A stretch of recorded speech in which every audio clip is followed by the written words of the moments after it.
홈페이지에 보시면 그게 기준 시점이라고 나와 있죠. 기준 시점.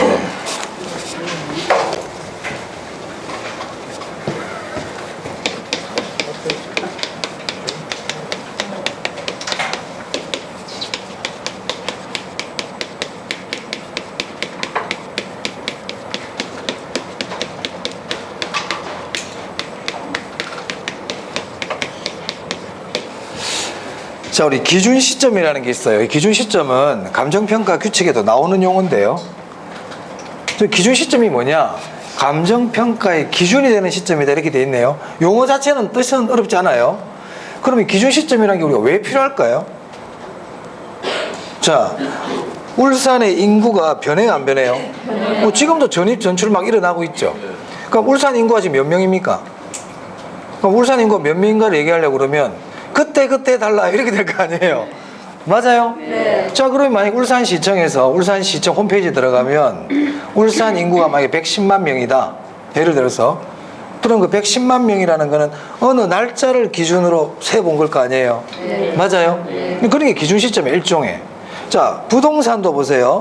부동산의 가치는 그대로 고정되어 있습니까? 변합니까? 네. 변하거든요.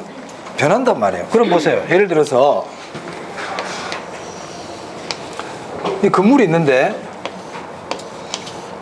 이 건물주가 2020년 1월 1일 날 감정평가사한테 전화를 했어요. 내 건물 좀 감정평가해 주세요. 이렇게 전화를 받았단 말이에요. 전화를 받았어. 그래서 알겠습니다. 제가 며칠 내로 건물을 방문하도록 하겠습니다. 이렇게 한 거예요. 그래서 감정평가사가 1월 15일 날 건물에 방문을 해서 이 건물주와 감정평가 계약서를 작성했어요. 감정평가 계약서를 작성했어요. 이제 감정평가를 하기로 했단 말이죠.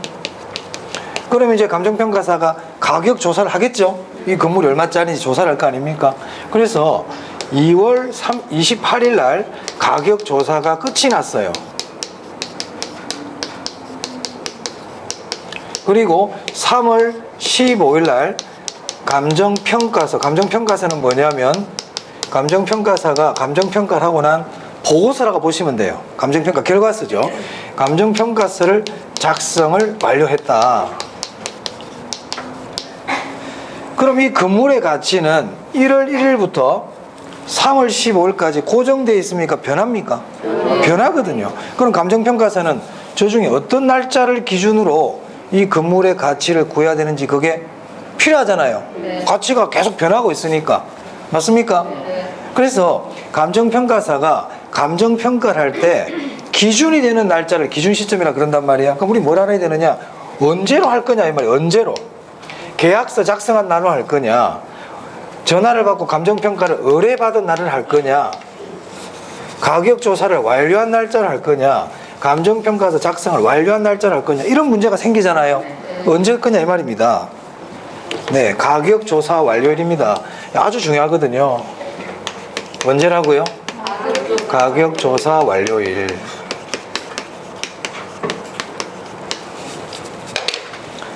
기준 시점이 왜 필요하다? 부동산의 가치는 시간이 지나면 변하니까. 고정되어 있지 않고 변하기 때문에 기준 시점이 필요해요. 이처럼 나중에 공부하겠지만 부동산의 가치가 시간이 지남에 따라 변하는 것을 변동의 원칙이라 그럽니다. 뭐라 그런다고? 변동의 원칙.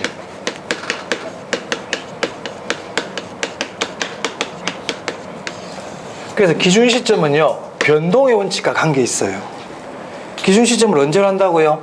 가격조사 완료일을 가지고 합니다. 가격조사 완료일이 기준 시점이다. 그래서 교재 보시면 기준 시점, 감정평가의 기준이 되는 시점으로 대상 물건의 언제 가격조사를 완료한 날짜로 한다. 지금 거기 나와 있는 1번 내용하고 2번 내용은 감정평가 규칙에 나와 있어요. 2번 내용 한번 볼게요. 제가 사실 이거는 1월 2월 달 해도 되는데 미리 한번 말씀드려 보겠습니다. 기준 시점을 미리 정하였을 때에는 그 날짜에 가격조사가 가능한 경우에만 기준 시점으로 할 수 있다, 이런 말이 나오죠. 그럼 이 말은 기준 시점은 가격조사 완료일인데 가격조사 완료일 말고 다른 날짜도 기준 시점으로 할 수가 있다는 겁니까? 없다는 겁니까? 있다는 거죠. 예외적으로.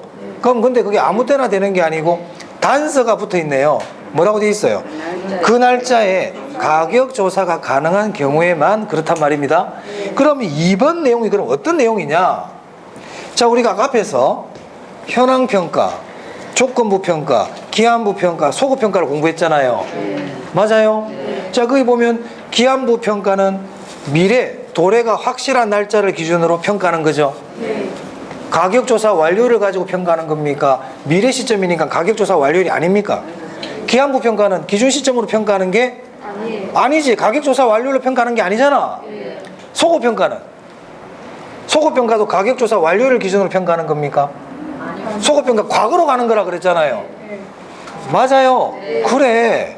자, 이렇게 정리해야지. 기준 시점은 가격조사 완료일이야. 우리 감정평가 규칙에서 원칙이 가격조사 완료일을 기준으로 그 건물의 가치를 평가하라고 돼 있어. 그런데 예외적으로 다른 날짜로 할 수 있다고 돼 있잖아요. 그죠? 그럼 다른 날짜라는 게 뭔가 봤더니 기한부 평가라든지 소급 평가 같은 경우를 얘기하겠네. 맞습니까? 그럼 시험 이렇게 나올 수 있단 말이야. 어렵게 물어보면 우리나라 감정평가 규칙에서는 소급평가와 기한부평가에 대한 규정도 명시되어 있다. 맞아요? 틀려요? 맞다고 이렇게 되어 있다니까. 이렇게 다른 날짜를 할 수 있다. 그게 기한부평가와 소급평가가 대표적인 예지. 근데 아무 때나 할 수 있는 게 아니고 그 날짜에 가격조사가 가능할 때만. 자, 소급평가해요. 과거 시점으로 가는 거야. 근데 그 과거 시점에 가격조사가 불가능해. 그럼 소급평가 할 수 있어? 없어? 없다. 그 날짜를 기준 시점을 할 수가 없다. 이 말입니다. 까다롭지. 그러니까 이런 건 그냥 그렇구나 드러나. 나중에 제가 얘기해줘요. 시험지 임박하면. 그럼 지금 뭘 기억한다? 이런 거. 간단한 중요한 거 이런 거부터 먼저 기억하라고요. 아시겠어요? 얘기 안 하려다가 많이 아는 것도 안 좋아. 그때 그 필요한 거 알아야 돼. 그리고 이런 거는 시험 임박했을 때 한 7월 달 이후에 대충 우리가 좀 알 때 그때 이런 걸 얘기해줘야 기회 확확 들어오거든. 그냥 한쪽 귀 흘리세요. 아시겠죠? 있기에 말씀드렸어요. 자, 그럼 이제 3번에 보면 변동의 원칙과 관련이 있다. 있습니까? 세 번째 보니까 기준 시점은 감정평가서의 필수적 기재사항으로 가격 재원칙 중 변동의 원칙과 관련이 있다. 이렇게 돼 있죠? 변동의 원칙 줄치고요. 이건 지금 알아야 돼. 기준 시점, 가격조사 완료일, 변동의 원칙과 관계가 있다. 변동의 원칙은 뭐냐? 부동산의 가치는 시간이 지나면 변한다. 이겁니다. 변한다. 가치가 변한다. 이게 변동의 원칙이야. 네, 됐어요. 자, 그 밑에 부동산 가격의 재원칙 나오죠? 보이세요? 네, 여기는 시험에 거의 매년 나오거든요. 매년 나오는데 오늘은 거기 있는 거 다 안 해요. 다 안 하고 중요한 거 몇 개 할게요. 중요한 것만. 시험에 많이 나오는 거 위주로만.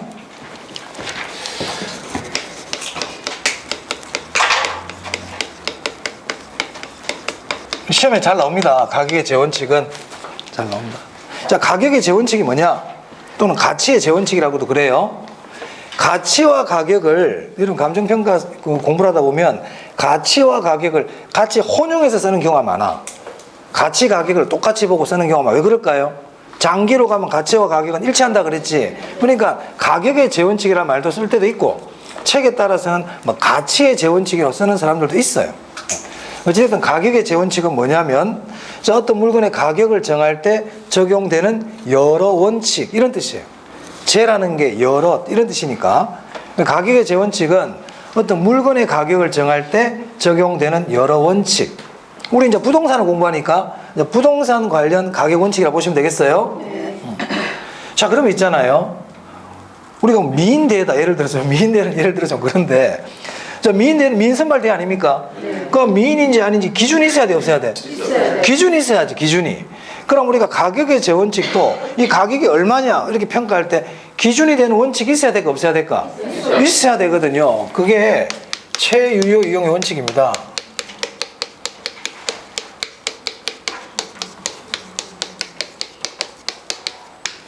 최유효 이용의 원칙은 가격의 재원칙에서 기준 역할을 해요.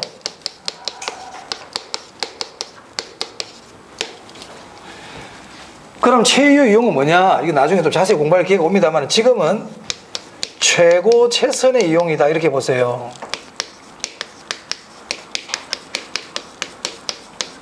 이거 예전에 제가 부정성할 때 잠시 말씀드렸어요. 최유 이용은 최고 최선의 이용이다. 그럼 부동산을 딱 봤을 때 이 부동산이 최고 최선의 방법으로 이용을 했으면 한 10억쯤 하겠는데 보니까 지금 최고 최선이 아니야. 그래서 한 7억 정도 하겠다. 이렇게 판단한다 이 말이에요. 그러니까 최유 이용은 가격의 재원칙 중에서 무슨 역할을 한다? 기준 역할을 한다. 기준 역할. 요 정도 일단 아시면 되겠습니다. 그리고 최유 이용이라는 거는 최고 최선의 이용이다. 됐나요? 네. 자, 그 다음에 두 번째. 최유효 이용의 원칙에 토대가 되는 원칙이 있어요. 기초가 되는 원칙. 그게 뭐가 있냐면 변동의 원칙과 예측의 원칙이 있습니다.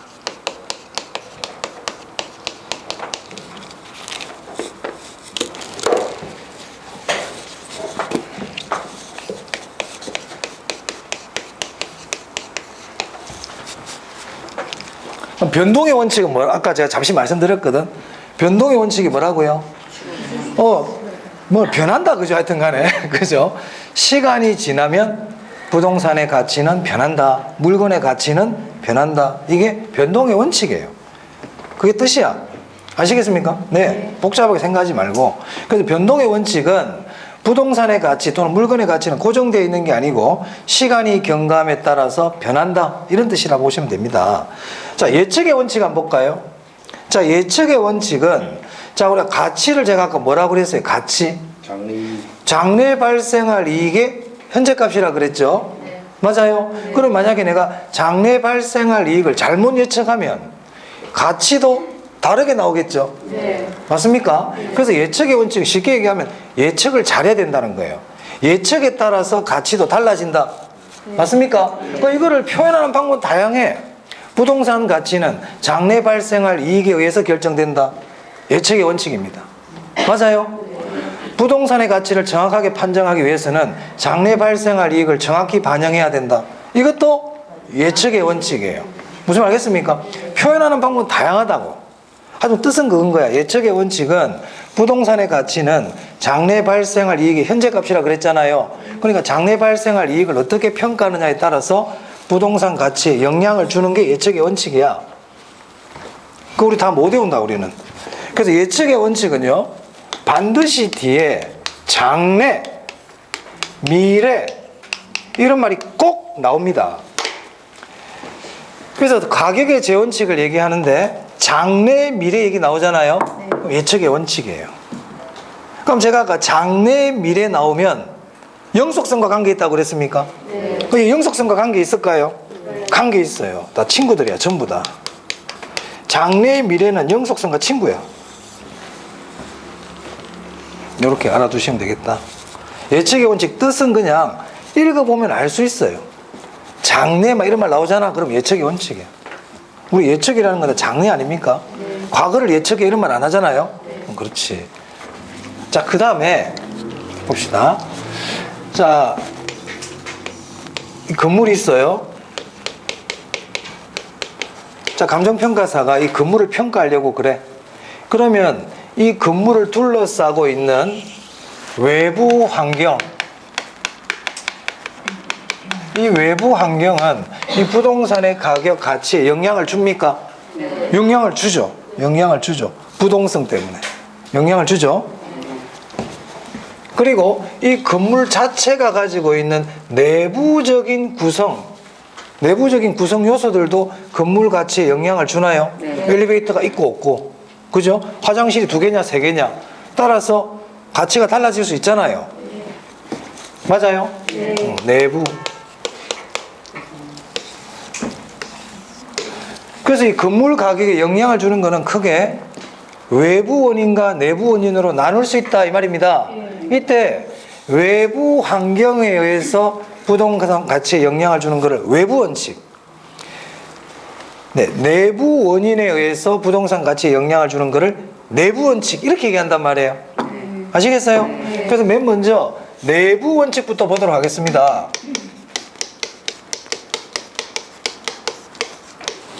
이 내부 원칙은요, 이 건물 내부가 부동산 가격에 영향을 주는 것들을 얘기해요.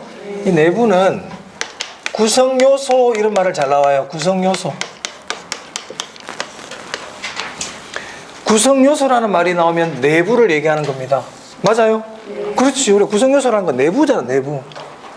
밖에 있는 걸 보고 구성요소 이런 말 안 하거든요. 구성요소는 내부란 뜻이에요. 이 내부 원칙의 가장 대표적인 게 뭐냐면 균형의 원칙입니다. 이 균형의 원칙은 우리 가격의 재원칙 중에서 원탑입니다. 10개 쳐도 돼요. 그만큼 중요하다고요. 균형의 원칙은. 균형의 원칙. 자, 균형의 원칙은 뭐냐? 균형의 원칙. 부동산이 최유효 이용이 되려면, 저기 기준이라 그랬잖아 아까. 부동산이 최유효 이용, 최고 최선의 이용이 되려면 내부 구성 요소가 균형을 이뤄야 된다, 이런 뜻이에요. 부동산의 유용성이 최고가 되려면 구성 요소 간에 뭘 이뤄야 된다? 균형을 이뤄야 된다. 그럼 더 줄이면 이렇게 얘기해. 그냥 구성 요소 간 균형이 이뤄야 된다. 구성 요소 간 균형이 맞아야 된다. 이게 균형의 원칙입니다. 아시겠어요? 어떤 용어를 외울 때는 최대한 짧게 외우는 거야. 짧게. 그러면 균형의 원칙은 내부잖아. 그러니까 구성요소란 말이 들어간다고 그랬잖아요. 구성요소들이 균형을 이뤄라. 그게 균형의 원칙이야. 구성요소들이 균형을 이뤄라. 그래야만이 부동산이 최고의 가치가 될 수 있다. 됐어요? 그럼 균형이 안 맞아. 균형이 안 맞는 거야. 그럼 가치가 어떻게 돼? 떨어지겠죠? 그래서 만약에 균형의 원칙에 위배가 되잖아요. 위배가 되죠. 그러면 가치가 어떻게 돼야 돼? 떨어져야 되지. 가치가 떨어진 걸 감가라 그래요. 감가. 감가를 해야 돼. 자,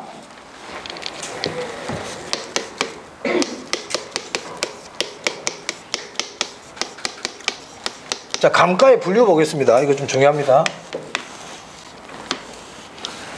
감가라는 건 어떠한 종류가 있느냐? 크게 세 가지가 있어요. 감가. 물리적 감가가 있고요. 기능적 감가가 있고요. 경제적 감가가 있어요. 이거는 지금부터 잘 알아둔다. 지금부터. 자, 물리적 감가라는 거는, 물리적 이 뜻은요, 달 없어지는 걸 얘기해. 이게 물리적 감가야. 깨지고 부서지고 달 없어지고, 지금 분필 달 없어지죠? 물리적 감가예요. 물리적 감가. 뭐가 자꾸 달 없어. 녹이 쓸고. 무슨 말 알겠습니까? 금 가고. 물리적 감가입니다. 자, 물리적 감가는 시간의 경과 또는 사용으로 인한 마모, 이런 걸 얘기하는 거예요. 훼손. 어떤 건지 대충 아시겠어요? 물리적 감가. 시간이 가면 당연히 낡아지고 깨지고 금이 가고 닳아지고 이렇게 되잖아요. 물리적 감가입니다. 토지는 물리적 감가가 된다 안 된다? 토지는 안 된단 말이에요. 토지는 물리적 감가는 아니에요. 토지는 달 없어지지 않잖아요. 그렇지. 그럼 기능적 감가는 뭐냐면 말 그대로 기능면에서 떨어지는 거예요. 기능면에서. 그래서 어떤 경우냐면, 이건 예를 알아놔야 돼. 설계 불량.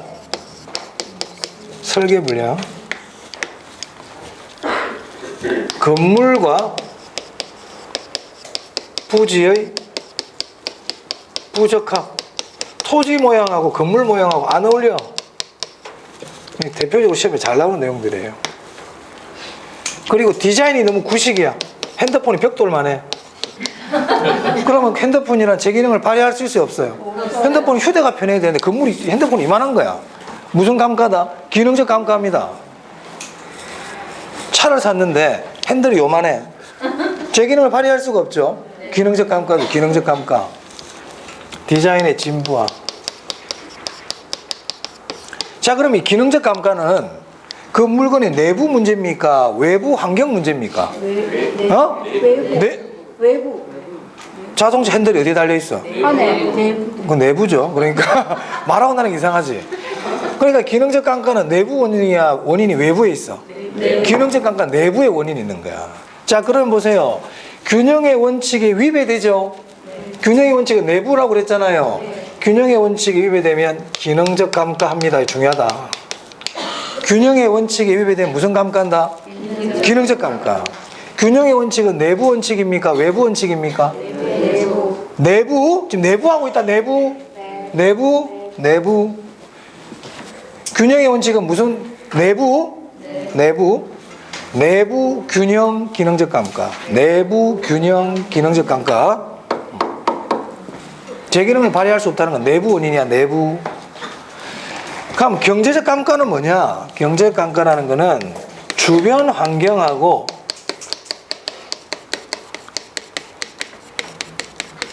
어울리지가 않아.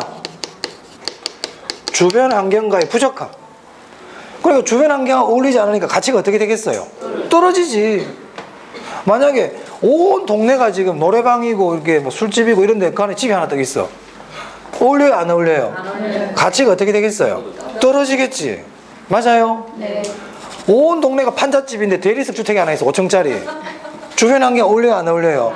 그게 만약에 부자 동네가 있으면 20억짜리 집인데 판잣집 가운데 있으니까 10억밖에 안 하는 거야. 가치가 떨어졌죠? 경제적 감가입니다.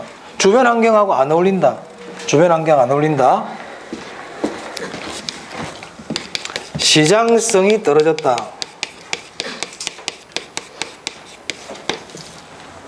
이런 것들은 다 경제적 감가와 관계 있어요. 그래서 경제적 감가는 원인이 어디에 있습니까? 외부에 있는 거예요. 얘는 외부. 기능적 감가는 내부. 아시겠죠? 중요하거든. 자, 그래서 균형의 원칙 뜻이 뭐라고요? 균형의 원칙. 균형을 이뤄라. 그냥 이렇게 생각해. 균형을 이뤄라. 균형을 이뤄라. 내부다, 외부다? 내부. 균형을 이뤄라. 그냥 이렇게 딱 짧게 기억해. 근데 균형의 원칙이 위배되면 어떻게 된다? 무슨 감가한다? 그렇지. 기능적 감가합니다. 그렇게 기억하시면 됩니다. 자, 그 다음에 기여의 원칙이라고 있어요. 기여의 원칙. 그럼 이것도 기여의 원칙도 내부죠. 기여의 원칙 내부입니다. 일단 내부인지 외부인지부터 구별할 줄 알아야 돼요. 자, 기여의 원칙은 이거예요. 자, 우리 건물에 보면 이 내부 구성 요소들이 있단 말이야. 내부는 구성 요소라 그랬어요. 자, 이 구성 요소들이 이 건물에 기하는 기여도가 있을까요, 없을까요? 기여도가 있겠지. 있을 수 있죠. 엘리베이터의 기여도, 이 강의실의 기여도, 화장실의 기여도 이런 게 있어요, 없어요? 있죠. 그러면 이 건물의 가치를 구할 때 이 건물의 가치는 내부 구성 요소들의 기여도의 합이다. 이렇게 보는 게 기여의 원칙이에요.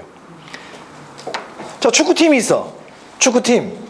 그럼 그 축구팀의 가치를 평가할 때 축구 선수 11명이 있잖아요. 그럼 각각의 선수들이 그 팀에 기하는 기여도 같은 게 있겠죠. 그럼 그 기여도를 다 합친 게 이 구단의 가치다. 이렇게 본다 이 말이야.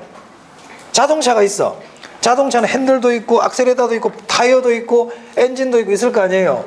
그 각각의 내부 구성 요소들의 기여도를 다 합친 게 그 자동차의 가치다. 무슨 말인지 알겠습니까? 그렇게 보는 게 뭐라고요? 기여의 원칙. 기여의 원칙이란 내부 구성 요소의 기여도의 합이다. 부동산의 가치는, 그럼 이것도 짧게 기억하면 어떻게 하면 돼? 기여도의 합 이렇게 기억하면 되지. 최대한 짧게 핵심되는 말을 딱 기억하라고요. 기여도의 합. 그리고 내부 원칙이니까 무슨 글자가 나와? 구성요소 이렇게 나오잖아요. 맞아요? 그래. 이걸 다 외우려면 우리 너무 힘들어. 힘들다니까. 민법도 해야 되고 개론도 해야 되고 중개 공식 공법 해야 되는데 나중 되면 이게 뒤죽박죽이 돼가지고 이게 어디서 들었더라 기억이 안 나요. 그럼 어떻게 됩니까? 최대한 짧게 핵심되는 말을 위주로 정리를 쫙 하면 됩니다. 자, 균형의 원칙, 균형을 이뤄라. 기여의 원칙, 기여도의 합이다. 됐어요? 그럼 여기서 뭘 조심해야 되느냐? 기여도의 합이라고 그래야 되는데 생산비의 합이다 그러면 안 된단 말입니다.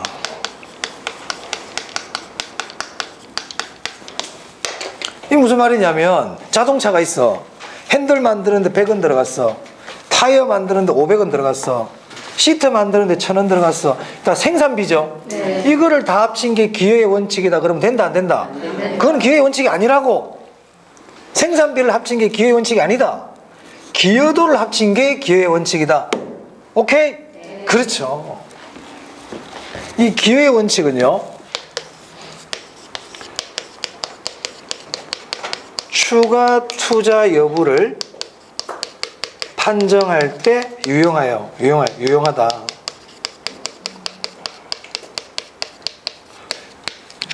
추가 투자. 자, 예를 한번 들어보겠습니다. 이 3층짜리 건물이 있어요. 3층. 20층짜리 건물이 있어요. 이 건물의 공통점은요, 엘리베이터가 없다는 거예요. 엘리베이터가 없어요, 엘리베이터가. 자, 그래서 이번에 이 건물들에 엘리베이터를 설치하기로 했습니다. 네? 똑같은 엘리베이터를 설치하려고 그래요. 자, 설치하는데, 여기 엘리베이터를 설치하는데 비용이 1억 들어가. 비용이. 얘는 좀 높다 보니까 엘리베이터 비용이 2억이 들어갔다 해볼게요. 자, 그러면 기여의 원칙이라는 거는 이제 엘리베이터는 내부 구성 요소 아닙니까? 네. 그럼 이 엘리베이터의 기여도가 나온단 말이에요. 기여도. 자, 여러분 보기 이 건물의 기여도가 클 것 같아. 이게 기여도가 클 것 같아. 20%. 여기 난리 났어. 지금 현수막 걸고 난리 났어. 엘리베이터 설치를 대환영합니다 지금. 난리 났다 이 사람들 지금. 입주민들 난리 났어요. 여기는 하든지 말든지야. 운동하기 좋은데 왜 엘리베이터 설치하고 난리야. 이런 거 하고 있어요 지금. 엘리베이터 관리비나 내라 하는 거 아니야. 이러고 있단 말이야. 자, 그럼 만약에요, 자, 이 건물 3층짜리 건물이 만약에 10억 하던 게 엘리베이터를 설치한다고 그러니까 10억 5천만 원으로 가치가 좀 올랐어. 무슨 말 알겠어요? 네. 자, 그러면 이 엘리베이터 설치합니까 안 합니까? 비용은 1억 들었는데 기여도는 지금 이게 지금 5천만 원 늘었잖아. 이 5천이라는 건 엘리베이터의 기여도지 이게. 네.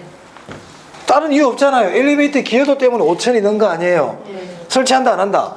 안 한다. 추가 투자. 하지만 얘는 지금 난리 났어. 얘 지금 원래는 이게 한 20억 하던 거였는데 엘리베이터 설치한다 그러니까 한 25억 돼버렸어요. 5억이 늘었죠. 네. 이 5억은 결국 이 엘리베이터의 기여도란 말이야. 네. 맞습니까? 네. 기여도가 생산비보다 더 높잖아. 네. 그럼 추가 투자한다 안 한다? 한다. 그럼 기여의 원칙은 추가 투자를 할 거냐 말 거냐 판단할 때 유용하다. 아시겠어요? 네. 그 배웠으니까 나중에 써먹었어요. 여러분들 일생활에도 물건을 살 때 이게 우리 집에 기여하는 게 얼마인지 아시겠어요? 네. 그런 거 배웠으면 실생활에 써먹어야 될 거 아니야. 그리고 못 사요. 네? 그럼 안 사야지. 그럼 안 사야지. 만약에 그게 우리 합리적인 경제 생활 아닙니까? 근데 기여도는 보니까 별로 기여하는 것도 없어. 근데 비용은 비싸. 그럼 하면 안 되지. 근데도 한다? 왠지 오늘은 사고 싶어 이래가지고 스트레스를 풀어야 돼. 우리는 구매를 통해서 스트레스를 푼다 이러면서. 네. 뭐 설 연휴, 설날 연휴가 지나고 나면은 홈쇼핑의 매출이 급상승한다 하대요. 여자분들이 스트레스를 걸어 푼다고. 네. 근데 하겠어. 뭐 우리 어떻게 인생을 원칙대로만 살겠습니까? 그렇죠. 네. 한 번씩 기분대로 살 때도 있어야지. 하지만 이론적으로는 그렇다. 이론과 실생활은 다르니까. 됐어요? 기회의 원칙. 네. 내부의 원칙 이거 말고도 더 있는데 안 하겠습니다. 요 두 개만 사실 알아도 충분하다. 두 개 꼭 알아두세요. 특히 별 4개짜리 이제 잘 알아두세요. 자, 이제 외부 원칙 해보겠습니다. 외부 원칙.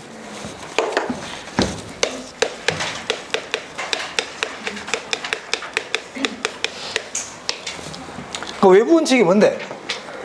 부동산의 가치가 외부 주변 환경에 영향을 받는 게 외부 원칙이죠. 네. 외부 원칙이란 말이야. 이 외부 원칙의 대표적인 게 뭐냐면 적합의 원칙입니다.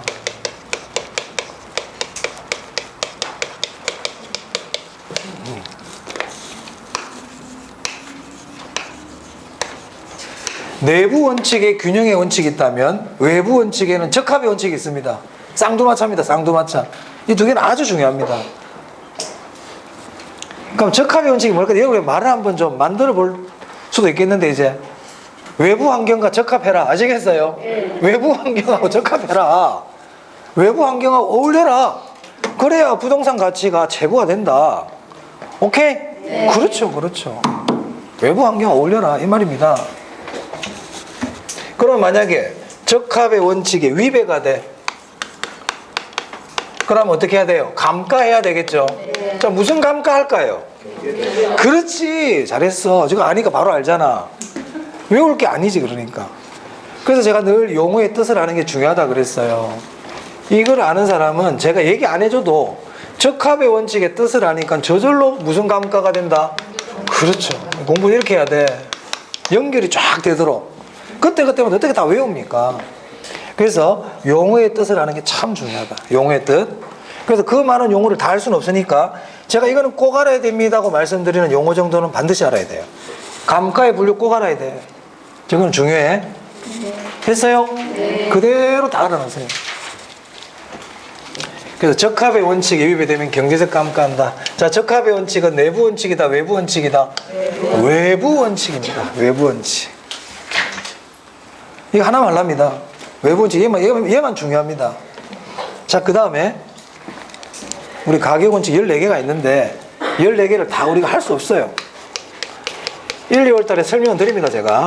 지금은 자, 기타 원칙 중에요. 대체의 원칙이라는 게 있어요. 대체의 원칙. 자, 만약 여러분들이 삼산에 옷가게를 한번 해보려고 그래. 옷가게. 처음 해봐, 옷가게를. 우리가 장사를 한다든지 뭐 사업을 할 때 제일 어려운 것 중에 하나가 뭐냐면 가격을 얼마로 붙일까 참 어렵습니다, 이게. 맞아요? 가격 정하기가 쉽지 않거든요. 많이 붙이면 좋겠지만 가격을 너무 비싸게 책정하면 손님이 안 오고, 가격을 너무 싸게 하면 손님들은 많이 오겠지만 돈이 안 되고. 맞아요. 어렵다니까. 자, 그래서 내가 옷가게를 했는데 원피스 하나 이제 팔아야 돼. 이걸 얼마를 붙일까 생각을 해본 거예요. 옆집에 가본 거야. 바로 옆에. 갔더니 우리 집하고 비슷한 게 있어. 한 10만 원에 파네. 그럼 나도 한 9만 원이나 9만 5천 원을 붙여야 되겠다. 자, 그럼 이 원피스 가격은 다른 이거하고 비슷한 원피스 가격에 의해서 영향을 받았어요, 안 받았어요? 이게 대체의 원칙이에요. 대체의 원칙은 어떤 물건의 가격은 이 물건과 비슷한 유사한 물건 가격에 영향을 받는다. 이게 대체의 원칙입니다. 네? 네. 그냥 그 뜻을 알아놔야 돼.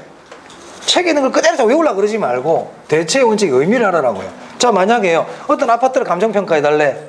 이 아파트를. 근데 보니까 이 아파트는 옆에 있는 아파트 2억짜리 아파트가 있는데 얘보다는 좀 좋아. 2억짜리보다는 좀 좋아. 옆에 또 다른 아파트가 있는데 비슷한 게 있는데 얘는 3억에 얘보다는 조금 떨어져. 그럼 이 가격이 얼마쯤 될까? 2억에서 3억 사이 형성되겠지? 이것도 무슨 원칙일까? 대체의 원칙이에요. 대체의 원칙. 됐어요? 그 대체의 원칙이란 물건의 가격, 부동산의 가격은 이거하고 비슷한 물건 가격에 영향을 받아서 결정이 된다. 됐어요? 네. 그래서 이 대체의 원칙은 이런 내용도 나올 수 있어요. 만약에 사람들이 가격이 똑같잖아요. 그럼 어떤 걸 선택할까요? 효용이 높은 걸 선택해. 가격이 동일하면 어떤 걸 선택한다? 효용이 높은 거. 효용이라는 거는 만족입니다.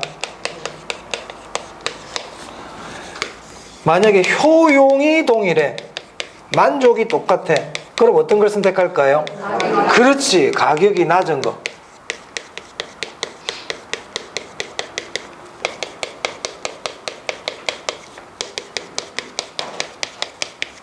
이거 기억해 두세요.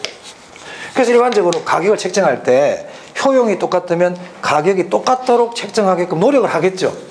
그게 대체의 원칙이란 말이에요. 대체의 원칙. 뜻을 알아두세요. 뜻을 알아두세요. 자, 그래서 우리 교재 보시면 제가 가격 원칙 중에 1번에 균형의 원칙 했고요. 적합의 원칙, 변동의 원칙, 예측의 원칙, 기억의 원칙 1번부터 5번까지 설명드렸고 8번에 대체의 원칙 설명드렸어요. 맞습니까? 자, 그리고 9번에 최유형의 원칙 설명드렸습니다. 거기 보니까 가장 중추적인 기능이 이렇게 돼 있죠. 기준 역할을 한다는 뜻이에요. 중추적이라는 거는 기준 역할을 한다. 나머지는 제가 안 했어. 네. 지금 말씀드린 거 지금 하나, 둘, 셋, 넷, 다섯, 7개죠. 이거라도 일단 잘 알아두세요. 나머지는 뭐 크게 안 중요해요. 자, 넘길게요. 자, 50페이지 보시면 지역 분석과 개별 분석 나옵니까? 네, 요거 한번 봅시다.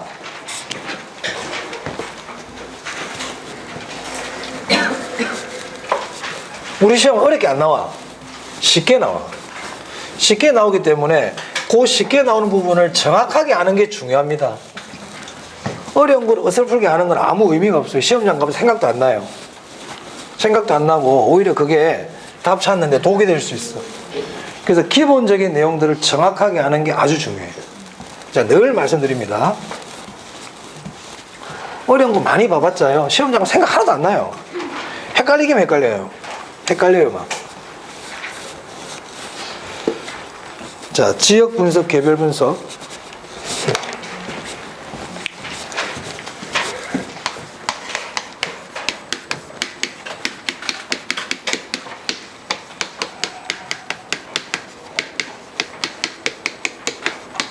자, 먼저 지역 분석 한번 볼게요.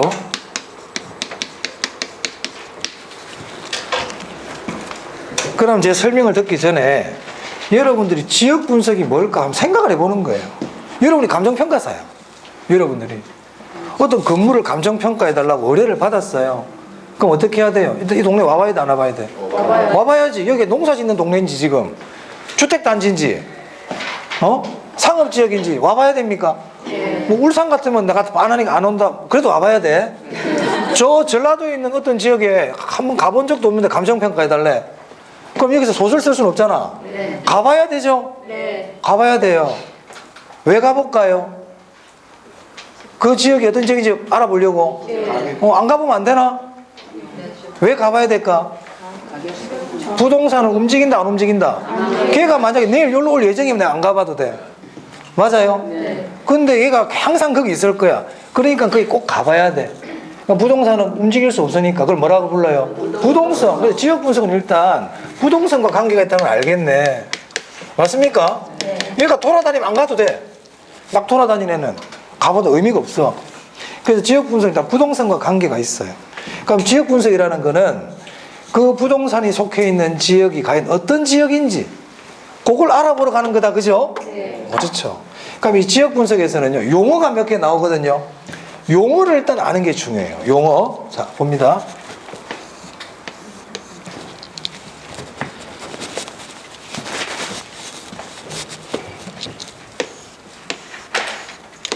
자, 감정평가사에게 이 건물을 감정평가해달라는 의뢰가 들어왔어요. 즉, 감정평가사가 감정평가해야 되는 부동산을 대상부동산이라고 부릅니다. 뭐라고 부른다고? 대상부동산. 감정평가사가 감정평가해야 되는 물건을 대상물건이라 그러고 그게 부동산이니까 대상부동산이라고 불러요. 아시겠죠? 이 대상부동산이 속해 있는 지역이 있어. 대상부동산이 속해 있는 지역을 인근지역이라고 불러요. 자, 인근지역은 대상부동산이 속한 지역이야. 무슨 부동산이 속했다고요? 대상부동산이 속한 지역이에요. 그럼 어떤 분 속으로 이렇게 생각할 거야. 그럼 거기가 어디까지인데요? 이 경계가 어디까지인데요? 알 필요 없어요. 아시겠어요? 네. 그럼 감정평가사 판단할 문제야. 어디까지인지는. 우리가 판단할 문제가 아니다. 우리는 그냥 인근 지역은 대상부동산이 속한 지역이다. 이걸 알면 돼. 그럼 인근 지역이 어디까지 볼지는 나중에 합격하고 감정평가사 공부할 때 그때 알아보세요. 중개사하고는 아무 관계 없어요. 관계 없어요. 안 물어봅니다. 인근지역 대상 부동산에 속한 지역이다. 자, 감정평가사는요, 나중에 우리 감정평가 3방식 할 때 공부를 하겠지만 기본적으로 이 대상 부동산하고 비슷한 부동산을 찾아요. 아까 대체의 원칙 공부했지? 네. 만약에 이 건물이 얼마짜리입니까 평가하려고 그러면 이거하고 비슷한 걸 찾아가지고 그 가격을 알면 평가하는 게 쉬워요, 어려워요? 쉬워요. 쉽지? 그래서 이거 비슷한 부동산을 찾는다니까 그런 부동산을 사례 부동산이라 그럽니다. 네. 뭐라 그런다고? 사례 부동산. 그러면 지금 이 대상 부동산이 속해 있는 인근 지역이 만약에 상업지역이야. 상업지역. 그럼 감정평가사는 가능하면 사례 부동산을 어디서 찾는 게 좋아요? 이 인근 지역 내에서 찾는 게 제일 좋죠? 안 그래요? 여기서 찾아야 같은 지역 내에 있으니까 지역적 성격이 비슷하니까 오류가 줄어들 수 있잖아요. 안 그래요? 가능하면 여기서 찾는 게 좋아, 사례를. 사례는 인근 지역에 찾는 게 제일 좋다? 근데 없을 수도 있잖아. 없을 수도 있죠. 그럼 다른 데 가서 찾아야 될 거 아니에요. 거기가 유사지역이라 부릅니다. 유사지역. 이 유사지역은 뭐냐면 인근 지역과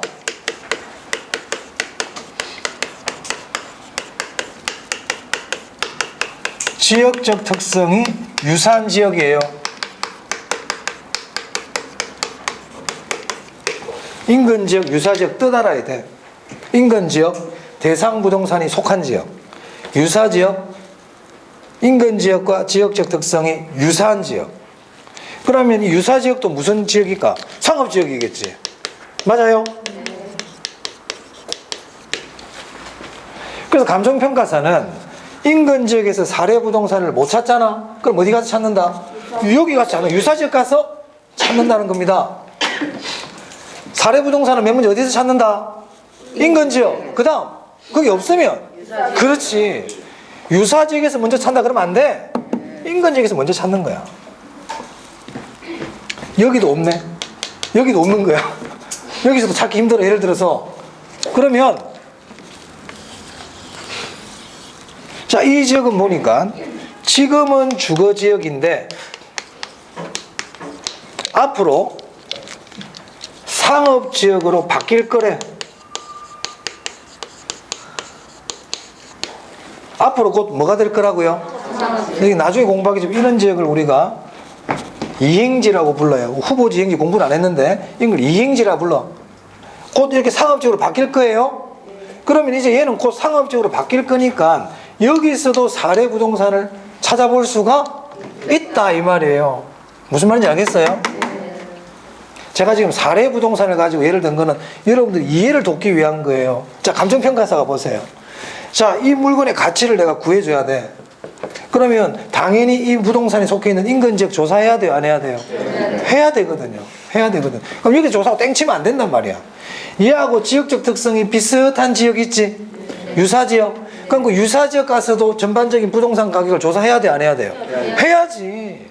그런 개념이란 말이에요. 제가 사례 부동산이라는 건 여러분 이해를 돕기 위해서 한 예를 든 거고, 그리고 요 지역도 곧 상업지역으로 바뀔 거거든. 그럼 여기 가서도 가격 조사를 해봐야 돼요? 안 해봐야 돼요? 해봐야 된다 이 말입니다.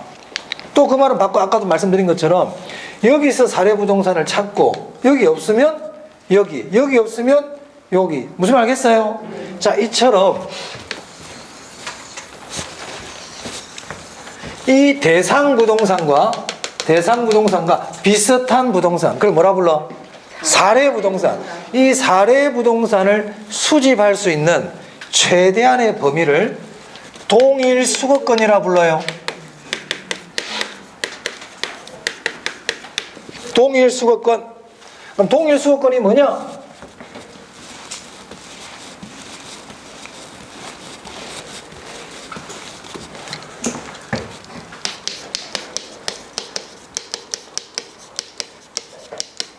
동일 수거권이란 대상 부동산과 유사한 부동산이 존재할 수 있는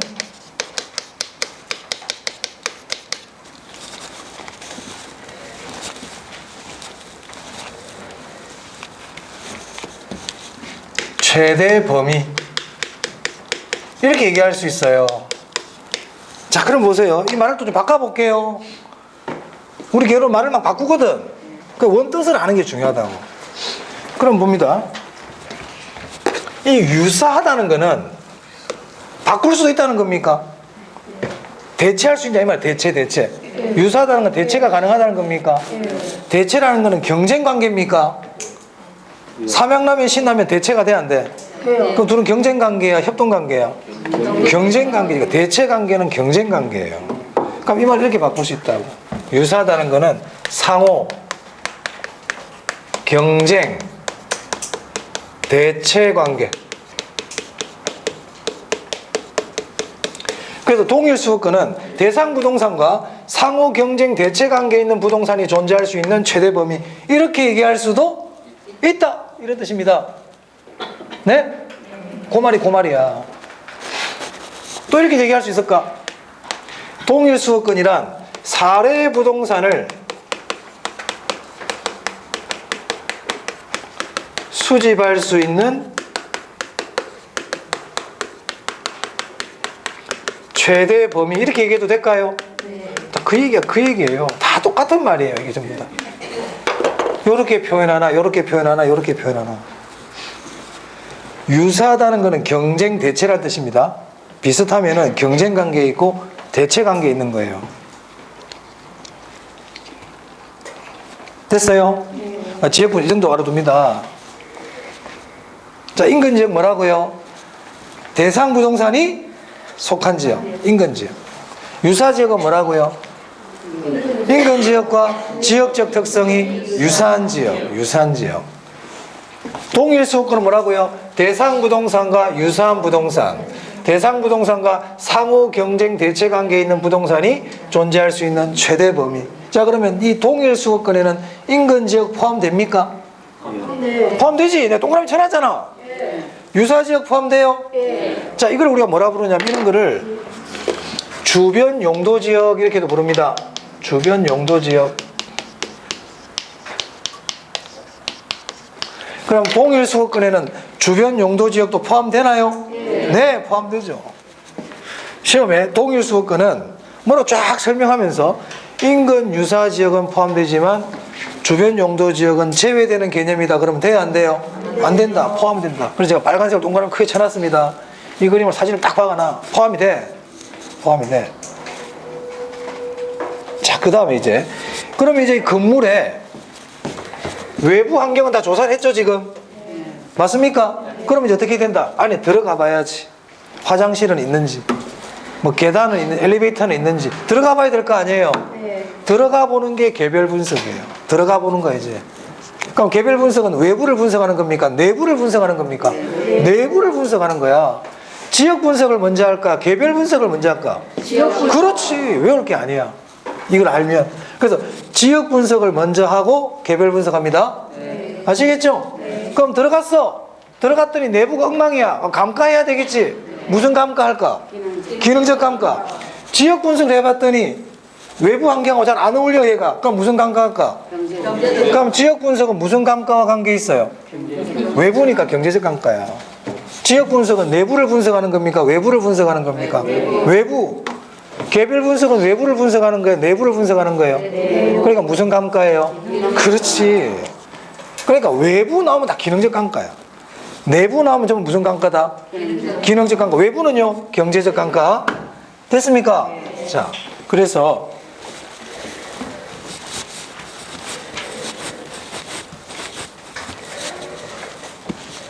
지역 분석과 개별 분석에 대한 걸 정리를 하면요,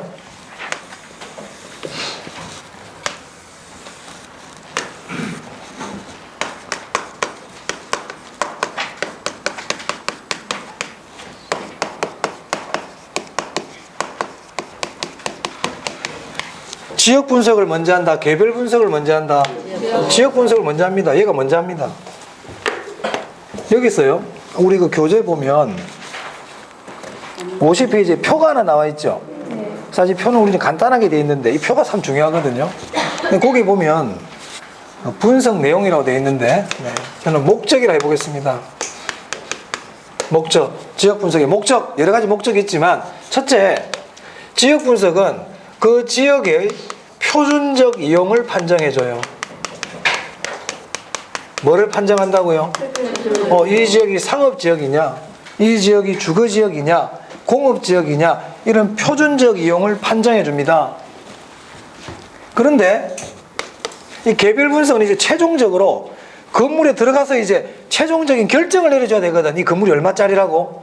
그래서 개별 분석은 최유효 이용을 판정해요. 시험에 참 잘 나옵니다. 이 1번이 참 잘 나와. 이건 기억을 해야 돼. 지역 분석은 뭘 판정한다? 표준적 이용을 판정한다. 개별 분석은요, 최유효 이용을 판정해요. 지역 분석은 그 지역의 가격 수준을 알아보는 거예요. 가격 수준. 그런데 개별 분석은 가격을 구하는 거야. 가격 결정. 가격. 지역 분석은 가격 수준. 개별 분석은 가격을 결정하는 거야. 일단 이게 제일 중요하다. 저게 기억해야 됩니다. 이거는 지금 꼭 기억하면 좋겠지만 시험 치기 전까지 반드시 알고 가야 돼. 이거는. 자, 그 다음에요, 아까 제가 말씀드린 것들. 자, 이 지역 분석은 외부와 관계 있으니까 부동성과 관계 있겠죠? 맞아요? 얘는 뭐와 관계 있을 것 같아? 개별성과 관계 있어요. 개별 분석은 제가 아까 건물 안에 들어가 보는 거라 그랬죠. 이 건물 안에. 그럼 만약에 대한민국에 있는 건물이 다 똑같아. 대한민국에 있는 건물이 다 똑같아. 굳이 여기 들어가 볼 필요 있어, 없어? 옆 건물 들어가 보면 되지. 맞아요. 여기 꼭 들어가 봐야 되는 이유가 뭔데? 다 다르니까. 그래서 개별 분석은 개별성과 관계 있다고. 자, 그 다음. 왜 지역 분석을 하느냐? 가격의 원칙 중에서 뭐와 관계 있느냐? 적합의 원칙과 관계 있거든요. 주변 환경하고 잘 어울리는지. 얘는 뭐와 관계 있을까? 균형의 원칙이에요. 감가를 얘기하면 무슨 감가와 관계 있을까요? 그렇지, 외부라고 그랬지 이게? 네, 경제적 감가. 얘는요? 그렇죠. 이제 뭐 이거는 자동이다 이제. 요 정도 아시면 되겠습니다. 일단 기본적으로. 자, 그러면 지역 분석이 전체적인 분석이에요? 개별 분석이 전체적인 분석이에요?